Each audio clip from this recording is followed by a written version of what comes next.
Election commission نے register سیاسی جماعتوں کی نئی اپڈیٹ فہرست جاری کر دی ہے۔ الیکشن کمیشن میں 166 سیاسی جماعتیں رجسٹر ہیں۔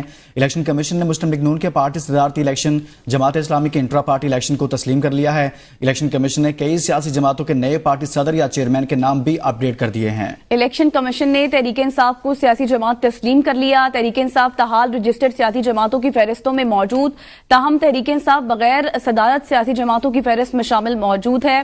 تحریک انصاف کے انٹرا پارٹی انتخابات تاحال الیکشن کمیشن نے منظور نہیں کیے۔ ابراہیم عباسی مکمل تفصیل سے آگاہ کریں گے۔ جی ابراہیم۔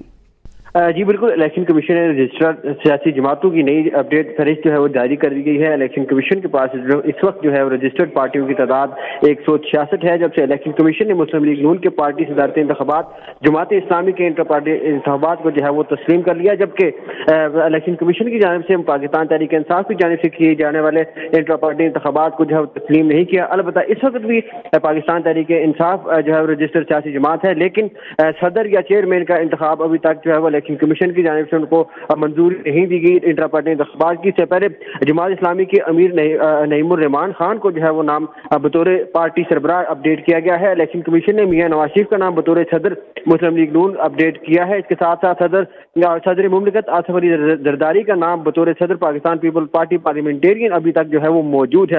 اسفند یار ولی خان کا نام تاحال بطور صدر عوامی نیشنل پارٹی نئی فہرست کے اندر موجود ہے۔ اس کے ساتھ ساتھ اگر ہم بات کریں، الیکشن کمیشن نے تحریک انصاف کو سیاسی جماعت تسلیم کر لیا ہے، لیکن ابھی تک اس کے چیئرمین یا صدر کے جو انتخابات انٹرا پارٹی انتخابات ہوئے تھے ان کو تسلیم نہیں کیا۔ وہ کیس ابھی بھی الیکشن کمیشن کے اندر پینڈنگ ہے۔ الیکشن کمیشن کے اندر انٹرا پارٹی انتخابات کے حوالے سے جو ہے وہ سماعتیں جاری ہیں۔ جی بہت شکریہ ابراہیم عباسی۔